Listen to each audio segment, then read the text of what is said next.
수요 비전 예배에 함께 하시는 우리 모든 영가족분들을 주의 이름으로 사랑하고 환영합니다. 오늘 우리 소요리 문답으로 살아내다 말씀 시리즈 30번째 시간, 오늘은 소요리 문답 63문에서 66문에 해당하는 제5계명 내 부모를 공경하라 라는 내용에 대해서 함께 살펴보고자 합니다. 영가족 여러분의 가정은 행복하십니까? 한번 마음으로 대답 한번 해보실까요? 여러분은 행복한 가정을 만들기 위해 여러분은 어떤 노력을 하고 계십니까? 그리고 행복한 가정을 만들기 위해서는 우리는 어떻게 해야 할까요? 사실 그 방법은 복잡하지 않습니다. 여러분도 이미 다 알고 계시는 답인데요. 자녀들이 부모님을 존경하고 또 부모는 자녀를 사랑하고 서로가 서로를 사랑하고 존중하고 공경하고 순종하면 될 것입니다. 또 형제 자매들 사이에서 서로 우애하면 그 가정은 정말 조화롭고 아름다운 가정이 될 것입니다. 자, 반대로 자녀들이 부모를 무시하거나 부모에게 불순종하거나 형제 자매들끼리 서로 물고 뜯으며 분열되고 다투면 그 가정이 어떻게 되겠습니까? 다툼과 분란만 가득한 가정이 되고 집에 들어가기 싫어지는 가정이 되겠지요. 가정의 질서가 그러하듯이 이 세상도 어떤 세상이 되어야 가장 이상적이고 복된 세상이 될 수 있을까요? 성경은 우리에게 그 점에 대해서 10계명을 통하여서 아주 분명하게 말씀해 주셨습니다. 먼저는 하나님을 공경하는 것, 경외하는 것이다 라고 알려주었죠. 우리를 만드신 그 하나님께 존경과 사랑과 순종으로 하나님을 공경하는 것이야말로 하나님께서 만드신 세상을 가장 이상적이고 복된 세상으로 만들 수 있는 방법이다 라고 우리가 1계명부터 4계명까지 살펴보았습니다. 그리고 하나님께서 만드신 사람과 사람 사이에서 서로 존중하고 아껴주는 것입니다. 자, 이렇게만 된다면 이 세상은 가장 이상적이고 살기 좋은 세상이 될 것입니다. 사실 이 세상이 깨어지고 불행한 이유는 죄로 인해 타락한 인간이 하나님께서 만드신 이 창조의 원리를 깨트리고 지키지 않았기 때문입니다. 우리가 이 세상 속에서 온갖 부조화와 무질서와 혼란과 혼돈 그리고 파괴를 경험하는 이유가 바로 타락한 인간의 본성, 죄 때문에 그렇다라는 것이지요. 그래서 우리가 2주 전까지 10계명, 1계명에서 4계명까지 이렇게 살펴보았을 때 1에서 4계명은 하나님을 공경하는 문제, 어떻게 하나님을 예배하는 것이 바르게 예배하는 것인가에 대해서 우리가 함께 살펴보았고, 오늘부터 이어지는 5계명부터 마지막 10계명까지에서는 이제 사람과 사람 사이의 관계에서 우리가 어떻게 해야지 이 세상을 아름답고 복되게 만들 수 있는지에 대해서 우리에게 알려주고 있는데요. 그중 첫 번째로 하나님께서 우리에게 알려주시고 있는 관계는 바로 부모와의 관계, 곧 부모 공경에 대하여서 우리에게 이렇게 소개하고 있습니다. 오늘 소요리 문답 63문의 질문을 제가 먼저 읽겠습니다. 여러분이 화면을 보시면서 답을 한번 읽어주시면 감사하겠습니다. 어떤 것이 5째 계명입니까? 함께 읽습니다. 시작. 계명은 내 부모를 공경하라. 그리하면 내 하나님 여호와가 내게 준 땅에서 내 생명이 길리라입니다. 네, 여러분, 만약 여러분에게 인간이 인간답게 살아가기 위해서 다른 사람에게 대할 때 최우선적으로 가장 먼저 해야 할 것이 무엇일까요? 라고 물어본다라면 여러분은 무엇이라고 대답하시겠습니까? 오늘 성경은 그 점에 대해서 바로 부모 공경이다라고 우리에게 알려주고 있습니다. 하나님은 부모와의 관계가 우리 인간에게 있어서 가장 기본적인 관계가 된다라고 알려주고 있어요. 자, 그렇다면 왜 부모와의 관계가 우리 인간의 가장 기본적인 관계가 되는 것일까요? 사실 가정은 한 사람이 이 세상에 태어나서 가장 처음 만나게 되는 공동체입니다. 인간 사회의 가장 기초가 되는 작은 공동체이죠. 자, 그런데 이 가정을 가만히 뜯어서 살펴보자면 참 여러 관계가 복합적으로 얽혀있는 관계가 이 가정의 모습입니다. 여러분, 한 가정이 이루어지기 위해서는 한 남자와 한 여자가 만나서 사랑하여 결혼하고 부부가 되어야만 합니다. 그러니까 부부 관계가 먼저 필요하죠. 그리고 자녀를 낳게 되면 부모와 자녀와의 관계가 가정 안에서 만들어지게 됩니다. 여기서 또 자녀를 더 낳게 된다면 그 자녀들 사이에서 어떤 관계가 맺어지게 됩니까? 형제, 자매의 관계가 만들어지게 됩니다. 자, 이것으로 시작으로 해서 이 관계를 기초로 해서 이제 관계가 확장된다라는 거예요. 무슨 말이냐면 부모 자식 관계가 사회 전체로 더 확장되고 연장하게 된다라면 연세 많은 어르신들과 나이 적은 사람 사이의 이 수직적인 관계, 우리 그 사자성어로 장유유서라고 하지 않습니까? 장유유서의 관계로 확장되게 되는 것이죠. 또한 형제 자매와의 관계가 연장되면 동등한 친구 관계로 만들어지게 되는 것입니다. 결국 모든 인간 관계의 핵심과 그 축소판은 바로 이 가정에서 일어나는 관계에서 시작하게 된다라는 말씀입니다. 자, 그런데 이 부부 관계와 부모 자식 간의 관계, 그리고 형제 관계 중에서도 가장 1차적이고 가장 기본적인 관계는 사실 부모님에 대한 것입니다. 무슨 말이냐면, 왜냐하면 사람이 살면서 결혼을 안 할 수도 있잖아요. 그리고 자식을 낳지 못할 수도 있습니다. 또한 자녀를 낳았는데 외동만 낳아서 홀로 지내는 그런 경우도 있지 않습니까? 하지만 이 땅에 태어나는 모든 사람들이 어김없이 예외 없이 적용되는 관계가 있는데, 이 세상에 태어나는 모든 사람들은 다 누구를 통해서 태어나게 됩니까? 부모를 통해서 태어나게 됩니다. 지금 부모님이 돌아가시고 계시지 않을지라도 부모 없는 자식은 이 세상에 존재하지 않는다라는 겁니다. 그렇기 때문에 하나님께서는 모든 인간관계의 출발점을 바로 이 부모 공경에서부터 시작하라라고 말씀하신 겁니다. 자, 그렇다면 하나님께서 구체적으로 왜 이 부모를 공경하라라고 우리에게 말씀하고 계시는 걸까요? 이 부분 한번 두 가지 정도로 생각해 보았으면 좋겠는데요. 첫 번째로, 부모는 하나님을 대리하기 때문에 그렇습니다. 자, 우리가 이 세상에 태어날 때 우리의 부모님은 하나님께서 어떤 존재로 우리에게 붙여주셨냐면 하나님의 대리인으로, 하나님의 대변인으로 우리에게 역할을 하도록 하나님께서 만나게 하셨다라는 겁니다. 우리가 부모를 공경하라고 할 때에 단순히 혈육의 부모님만을 생각하는 것이 아니라 부모를 공경한다라는 그 생각의 밑바탕에는 어떤 생각이 깔려게 되냐? 바로 그 부모를 만나게 하신 하나님을 향한 공경과 경외의 마음이 밑바탕이 되어야 되기 때문에 하나님께서는 먼저 부모를 공경하라라고 우리에게 말씀하고 계시는 것이죠. 부모님은 그래서 우리를 이 세상에 태어나게 하신 하나님의 대리인이며, 태어나고 난 다음 독립할 때까지 우리를 양육해 주신 하나님의 대리인으로서 역할을 하게 되는 것입니다. 사실 우리 인생을 보호하고 인도하고 양육해 주시는 분은 궁극적으로 우리 하나님 아버지이시죠. 그러나 그 일을 하나님께서는 누구에게 위임하셨냐? 이 세상을 살아갈 때 누구에게 위임하셨냐? 바로 부모에게 대리인으로서 그 권한과 역할을 위임하셨다라는 겁니다. 자, 이처럼 부모는 나를 이 땅에 존재하게 하고 양육을 책임져 주신 분이기에 부모에 대한 기본적인 태도로서 공경을 가지는 것이 마땅하다라는 것을 성경과 소율이 문답은 우리에게 증거하고 있습니다. 자, 두 번째로, 왜 그럼 성경은 우리에게 부모를 공경하라라고 했냐라고 했을 때 두 번째로 생각해 볼 부분은, 부모 공경은 인간으로서 가장 기본적인 교육이 되기 때문에 그렇습니다. 사실 부모에 대한 공경의 태도가 삐뚤어지고 빗나가게 된다라면 그 이후 그 인생이 맺게 되는 모든 인간관계는 전부 다 사실 삐뚤어지게 됩니다. 자, 그래서 하나님께서는 모든 인간관계의 첫 출발점인 부모를 공경하라라고 말씀하시는 거예요. 쉽게 이해를 돕기 위해서 예를 들어 좀 설명을 해보자면, 우리가 어릴 때 부모님께 받았던 교육 중에 이런 교육 있지 않습니까? 식탁 교육, 흔히 우리가 이런 교육으로 알죠? 밥상머리 교육이다라고 해서 아마 아실 겁니다.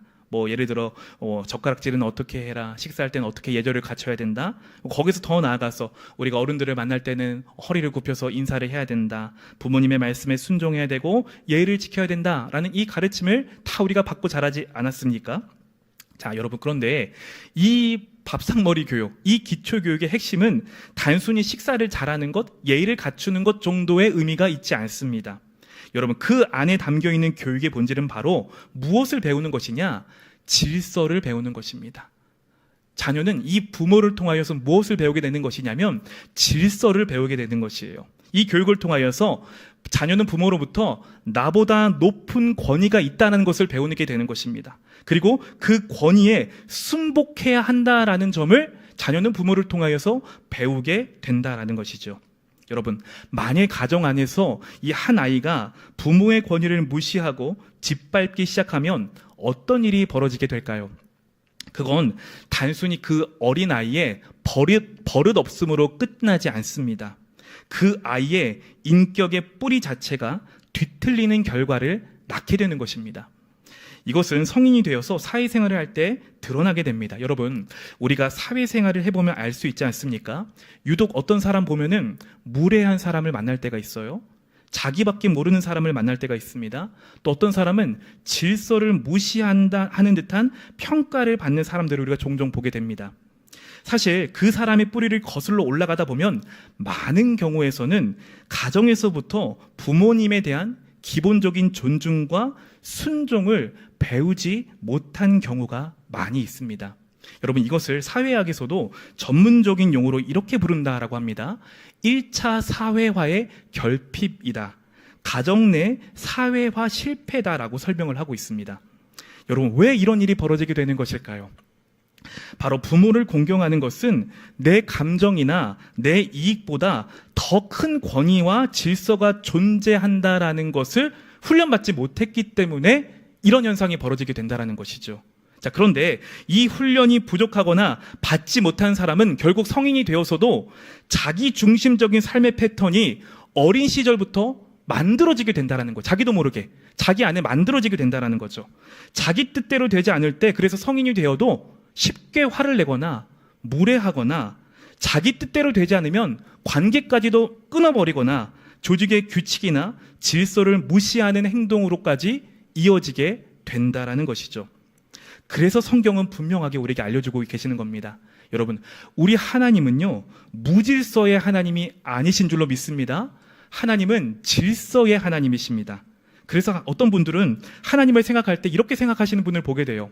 자기의 입맛대로 늘 자기 자신을 예뻐해 주시는 다정한 할아버지처럼 생각하시는 분들을 보게 됩니다. 여러분, 그런데요, 하나님께서는 분명한 질서와 원칙으로 이 세상을 하나님의 질서 가운데, 섭리 가운데에 경륜해 나가고 계시는 분이십니다. 그리고 그 질서가 가장 먼저 심어지고 세워지는 곳이 있다라면 하나님께서는 그곳을 가정으로부터, 그리고 부모 공경으로부터 시작되도록 하나님께서는 세팅을 해 놓으셨습니다. 자, 이런 맥락에서 우리가 한 가지 더 깊이 생각해 봐야 할 부분이 있습니다.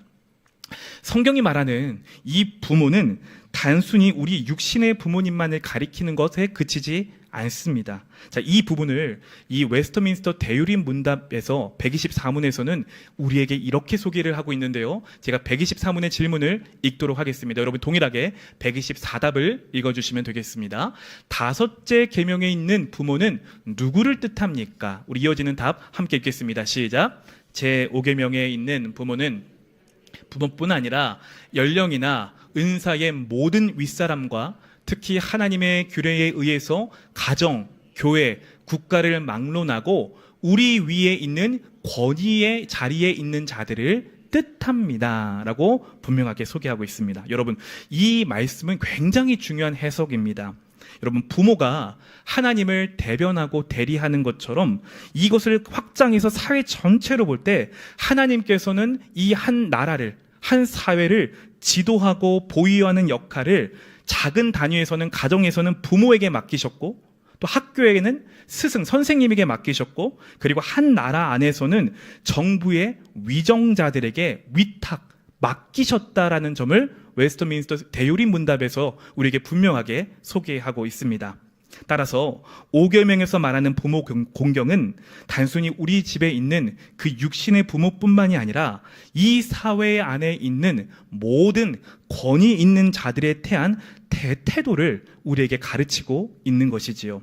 그래서 성경에서도 이 점에 대해서 다음과 같이 소개하고 있는데요. 먼저 국가의 위정자들에 대해서 그리스도인들은 이런 자세와 이런 태도를 가져야 된다라는 점을 바울은 로마서에서 이렇게 소개하고 있습니다. 로마서 13장 1절의 말씀, 화면을 보면 제가 한번 읽어드릴게요. 각 사람은 위에 있는 권세들에게 복종하라. 권세는 하나님으로부터 나지 않음이 없나니 모든 권세는 다 하나님께서 정하신 바니라 라고 말씀하십니다. 또한 이어서 히브리서 13장 7절을 보니까 이제는 이 히브리서 기자가 교회의 지도자들에 대해서 어떤 자세를 가져야 되는지에서 이렇게 소개하고 있는데요. 하나님의 말씀을 너희에게 일러주고 너희를 인도하던 자들을 생각하며 그들의 행실의 결말을 주의하여 보고 그들의 믿음을 본받으라 라고 말하고 있습니다. 여러분, 부모 공경과 위정자를 공경하는 것과 그리고 교회의 지도자를 공경하는 이 모든 것은 동일한 원리에서 출발한다는 것입니다. 왜냐하면 하나님께서 이 권세자들에게 그 권위를 위임하셨기 때문에, 맡겨주셨기 때문이다라고 말할 수 있습니다. 자, 그러나 여러분, 여기서 중요한 점은 이 권위에 대해서 성경은 무조건적으로 맹목적으로 순종하라라고는 알려주지 않습니다. 부모이든 교회 지도자이든 국가 지도자이든 그들이 하나님의 뜻에 어긋나거나 하나님의 뜻에 부당한 요구를 하는 것까지 순종하라라고 말하지 않는다는 거예요. 오히려 그때는 적극적으로 대항해야 됩니다. 여러분, 사도 베드로가 공의 앞에 잡혀가 신문을 당했을 때 베드로가 무엇이라고 말하죠? 사람보다 하나님께 순종하는 것이 마땅하다라고 말하지 않습니까? 여러분, 다니엘을 한번 생각해 보십시오. 다니엘이 포로로 끌려갔을 때에 그는 바벨론에서 왕의 명령을 어겼습니다. 여러분, 왕의 명령을 어긴다는 게 어떤 의미이죠? 목숨을 내놓는다는 겁니다. 그런데 다니엘은 그 왕의 명령에는 순종하지를 않았어요. 왜? 하나님을 섬기는 것이 아니기 때문에 그것은 하나님의 뜻이 아니다라고 항거했다라는 거예요. 다니엘뿐만 그랬습니까? 다니엘의 세 친구들도 왕의 금심상에 절하기를 거부했죠. 여러분, 이것이 무엇을 의미합니까? 부모를 비롯한 정부나 지도자 등 모든 인간의 권위들은 존중되어야 마땅하지만 그 권위가 하나님의 말씀이나 하나님의 뜻을 거스르거나 그보다 우위에 서려고 할 때에는 하나님께 순종하는 것이 먼저다라는 점을 말하고 있는 것입니다. 자, 이것이 바로 성경이 가르쳐주는 정당한 불복종의 원리입니다. 이처럼 기본적인 태도 자체는 하나님을 대변하여 세워주신 자들에 대한 존경심을 가져야만 하지만 그들의 요구가 하나님의 뜻에 반할 때는 말씀에 따라 순종하지 않을 수 있다라는 점을 우리는 이 오늘 말씀을 통하여 기억해야만 합니다.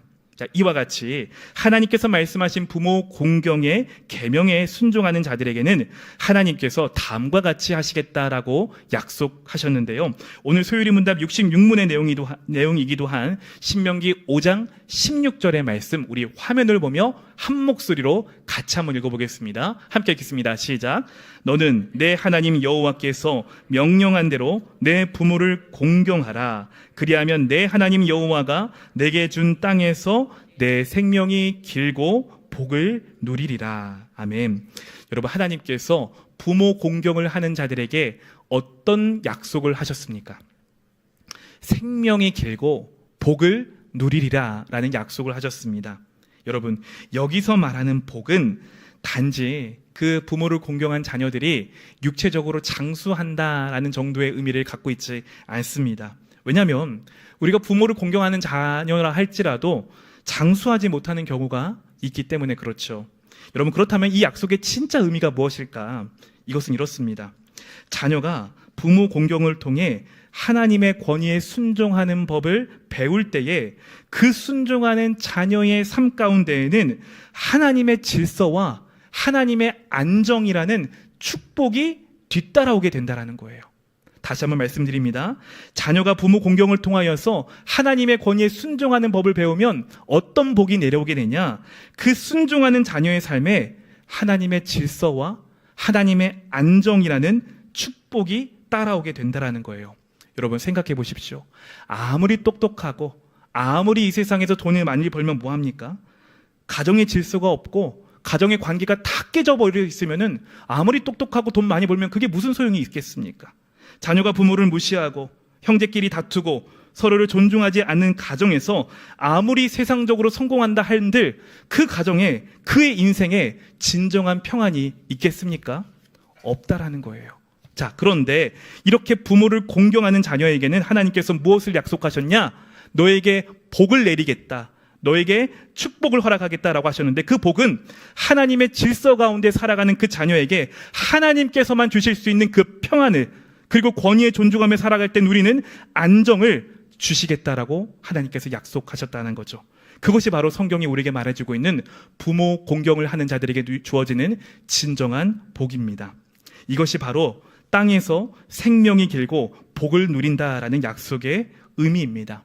여러분, 우리가 자녀에게 부모를 공경하도록 가르쳐야 하는 이유가 바로 여기에 있음을 기억하시는 우리 모든 성도님들 되시기를 바랍니다. 말씀을 정리하겠습니다. 사랑하는 성도님들, 오늘 제5계명 내 부모를 공경하라라는 이 말씀은 단지 아랫사람이 윗사람에게만 잘하라는 어떤 편파적인 말씀이 아닙니다. 사실 이 5계명은 부모로 대변되는 윗사람과 자녀로 대변되는 아랫사람 사이에 상호 책임과 의무를 다하는 것을 포함하는 계명입니다. 자녀가 부모에게 순종할 의무가 있듯이 부모는 자녀에게 주의 교양과 훈계로 잘 양육해야 할 책임이 있습니다. 제가 앞서 말씀드린 것처럼 부모는 자녀의 하나님께서 세우신 대리자이기 때문에 그렇습니다. 마찬가지로 종이 주인에게 순종하듯 주인은 종들에게 함부로 대하거나 거짓을 말하거나 폭정을 해서는 안 되고 하늘의 참된 상전 되시는 하나님을 의식하며 그들의 사랑 가운데 돌봐야 한다라는 것이죠. 이것이 바로 오늘 제5계명이 말하고 있는 내 부모를 공경하라라는 그 10계명의 참된 의미입니다. 따라서 우리는 이 5계명을 통해서 오늘 우리의 삶에 한번 이렇게 적용해 보았으면 좋겠습니다. 아랫사람은 높은 사람의 권위를 존경하고 순종할 줄 알아야 합니다. 그리고 높은 사람은 아랫사람을 하나님의 마음으로 사랑하고 양육하며 책임을 다할 때에 비로소 하나님께서 세우신 그 가정과 그리고 교회와 사회에는 하나님이 원하시는 질서 안에서 진정한 평안과 안정을 누리며 복을 누리며 살아갈 수 있음을 우리 삶에 적용해보고 실천해 보시기를 바랍니다. 여러분, 이 5계명을 지키지 못할 때에 우리가 빠지기 쉬운 양극단의 위험성이 있습니다. 두 가지 정도가 있는데, 첫 번째는 권위주의의 모습입니다. 여러분, 우리가 권위는 인정해야 되지만 권위주의는 배격해야 되는 모습이죠. 자, 이런 모습은 윗사람이 경계해야 하는 모습입니다. 우리가 윗자리에 있을 때에, 나이가 많은 상석에 있을 때에 정상적인 하나님의 권위 대신 권위주의를 행사하기 쉽다라는 거예요. 자신의 이익과 야욕을 위해 아랫사람을 핍박하고 학대하는 그 권위주의는 경계해야 한다는 것이죠. 또 다른 극단이 있습니다. 어떤 모습일까? 바로 방종의 모습입니다. 이건 아랫사람이 경계해야 하는 모습이겠죠. 하나님이 부여하신 정당한 권위 자체를 인정하지 않고 아니면 방종으로 흐르기가 쉽다라는 거예요.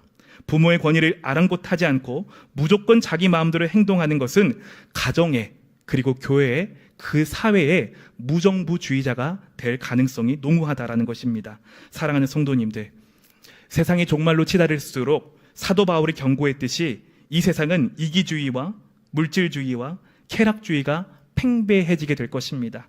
그 중심에는 바로 오늘 성경이 경고하고 있는 부모를 거역하는 일이 일어나게 될 것입니다.